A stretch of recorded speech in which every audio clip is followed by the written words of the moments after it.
journey down the highway to South Dakota. The pictures tell the story of the current life. The family farm has been in some parts replaced by technology and the hope of a new beginning. It is in this area, though, where you can still get lost in the ideals of small-town America, where the train tracks take you to a place where Main Street meets your needs, a place where growing up is simplified by the morals that govern the folks here, where you learn that there is a way of life that will provide you with a foundation for the rest of your life, wherever you live. It is also a place where you learn to dream, and where in some cases, those dreams really do come true. The year was 1967, and in Arlington, South Dakota, they had one of those special groups of athletes that boost the temperature of a town. The basketball team had rolled into the tournaments, then rolled out. An upset that rocked a junior class who felt destined for a run to the state tournament. In some ways, the being upset as juniors when I was a junior made us even more determined, I think. I mean, we were pretty focused going into that senior year. Paul Harmel knows all about that team. You see, he was one of the stars, and he was one of those wide-eyed boys that grew up in a community that would ultimately shape his life. Growing up in a small town is wonderful. It was very idyllic. I had great parents, and the town is just, everybody knows everybody, and so, especially if you're an athlete and you're succeeding, you're everybody likes you. And there isn't anybody in town you didn't know. You knew everybody. It was here he would dream about being an athlete. My dad loved baseball. Yeah. Loved baseball. And he was a pitcher. And so maybe that was part of it too. I wanted to be like my dad. Yeah. So. It was your dad? It sounds like he was at every game? Oh, every game. Mom too. Both baseball and basketball. And I don't think they missed. Parents that taught him a work ethic by asserting their own, interwoven to the fabric of that town. This used to be the grocery store years ago. And your dad worked here? My dad managed it, did the meat, all the rest of it. And right next door was the dry goods store, or the clothing store, and my mom worked in this. Really? So they were side by side? Side by side. Paul, you grew up with an alley. Not everybody has an alley in their backyard. No. That garage, is that yours? The basketball hoop? I think that's the old basketball hoop and garage. Oh my God. How many hours do you spend out shooting on that thing? A lot. You put that hoop up yourself? Yeah. How many baskets? I made a few. You won a few championships right here, didn't you? I had a lot of games, fictionary games that I won. You right hit a there. couple last-second shots. I made one or two, yes. His dream was to play on Main Street. You see, that's where the auditorium was. The one where the varsity played and the one that served the community in many ways. What else did they use it for besides basketball? Well, that's where the city offices were, and the jail was in the basement. And unruly fans could end up there. Yeah, in the basement was the jail. And he was growing in popularity because of his athletic ability, and he was finding his way in life in a class of 42 kids. And he was finding that his love for the school experience was in large part because he was a man for all seasons, as in football, basketball, and baseball. Sports in high school was never, ever work. Yeah. I absolutely loved it. Yeah. I loved every second of it, every practice, every drill, every sweat, every tear. I loved every part of sports in high school. Inside that class was a smaller group, the ones he grew up with, sharing that basketball dream. And when they returned for their senior season, they knew there was almost a feeling of complete control, since they understood they were better than most. A big part of the group had been playing together since we were in the 5th and 6th grades. We shouldn't have gotten beat the year before, and so we were even more determined than ever. That confidence had evolved, and so too had their game. A focus that was filled with determination became a constant calling. But there was no way we were going to let down that senior. There was no way we were going to get upset. This was not just a season for the team, but it was a senior year where the young man was starting to see a future.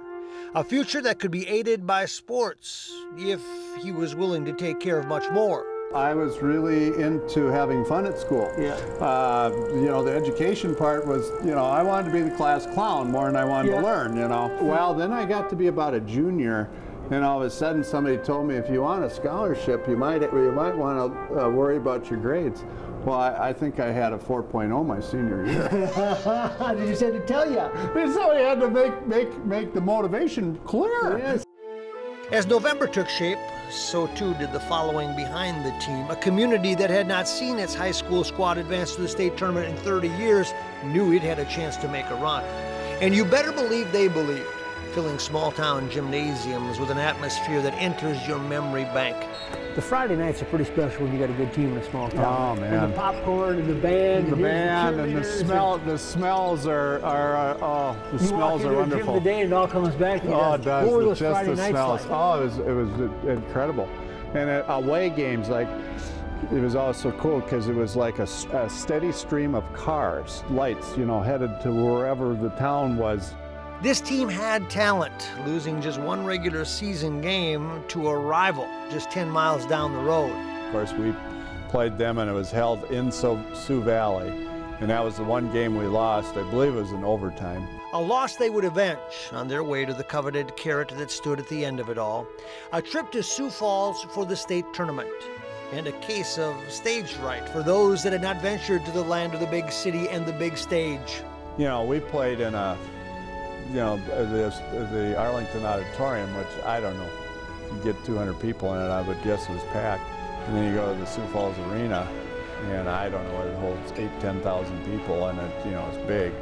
And you walk in, and you look up, and you go, holy, I don't know if I can do this or not. You know, I don't know, I'll shoot air balls all day. But they were not alone. That group that became larger as the season had grown, they made the trip with their boys to watch their team. The mayor declared the town closed on, I think, Wednesday night, and I think most of the town was down in Sioux Falls. Oh, they made it clear. Arlington was not just there to collect a participation ribbon.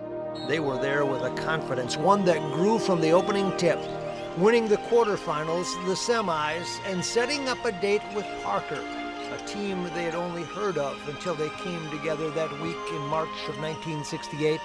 And Parker was the sort of mystery team of the state because they were ranked #1 through most of the year. Heard all about them, but didn't heard know. all about them. This big press and they fast break and all this and that. I don't think we were intimidated. They were not intimidated, but they were effective, completing a mission with a state title and a frenzied celebration that followed.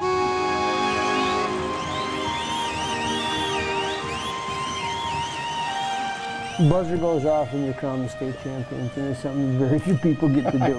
What do you remember? I mean, you look around and you just say, "This is it, guys." What? Pure joy. Pure joy, huh? Just exhilaration. We were so happy. I remember that, and it was kind of one of those thrilling highs that you probably will never experience again in your life. Isn't that something? Few understand how it feels to be the best in anything and how much sacrifice is required. But on this day, the boys from Arlington knew a feeling that cannot be repeated ever in any walk of life. I mean, with all the business success that you've had, and there's been great joy in your life in a lot of different ways, it's not that this is the most important thing that ever happened to you in your life, but it's also the most unique, isn't it? It's the most unique, and in some ways it probably is, one of the highest highs. Because it's just so, the journey is so long, and it actually culminates in something. I mean, it's either yes or no.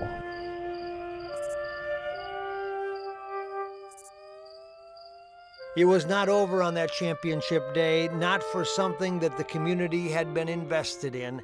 They made the journey back home, but the trip was stopped short, just outside of Arlington. We got out, and there was the fire truck. They put us on the fire truck, and the highway for 2 miles was lined with cars parked all the way into town. Once again, there was uncertainty. Not about his game this time, but about his next performance. You must have the chills for... Oh yeah, it was pretty... Well, that's when I got nervous, because then I thought, holy crap, they're gonna make me say something.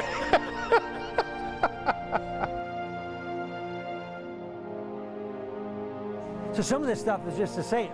We made the pilgrimage back with him more than 4 decades later. And the memories, they come back. Boy, this is not what I remember. It's changed a little bit, huh? Yeah. Building and progression. Everything has changed. And Paul Harmel has changed too. Never in his wildest dreams, thinking someday he would lead another team. A team at Lifetouch that reminds him in some ways of the same place he grew up. There's this we part of the culture at Lifetouch that's similar to the we part of growing up in a small community like this. But the man who leads Lifetouch is leading with instincts and grounded in discipline he did not know he was developing in this town, with those friends and those special teammates. Paul, when you look at that trophy, it must not just be about the trophy and the championship, but you look at these faces and these are the people you grew up with. Oh yeah, these were great friends. Grew up with them. We were together all those years. Yeah, gosh, there's faces here I forgot. And it is in this town that his future was shaped not just by the community and the school, but by his biggest fans. Parents who look forward with an optimism that made tomorrow always better than today. Were they encouragers? Were they tough on you? They were very much encouragers. Even if I'd have a bad game, my dad would say, you know, that's all right, don't let it get you down. Yeah. It was here that would shape his tomorrow. Little did he understand just how much. Isn't it funny, Paul, too, when you grow up in a small town, you think that's how big the universe is. Yeah. It's amazing how much more there is to see out there after you get out of here, isn't it? Isn't that the truth? Yeah, and when you get out of a small town and you realize, wow, it really is big. They weren't lying when they said this isn't the only town. On this day, there is also some irony. As we look at the graduating class of 1968, we realize the man who would run a company that specializes in taking school photos, he had one stand out in that town that year. This is the irony of all time. The guy that runs a picture company. And mine is black and white. Yours is small and black and white in this class. I probably didn't show up for the yearbook polls. His picture has been taken many times since for many different reasons. That's what happens when you climb the highest mountains of a business career that has landed you in a different Hall of Fame. And it all started right here in Arlington, South Dakota, where things made sense and where a young man flourished beyond what he could ever comprehend. It's made who I am. This is a big part of who I am, why I am who I am.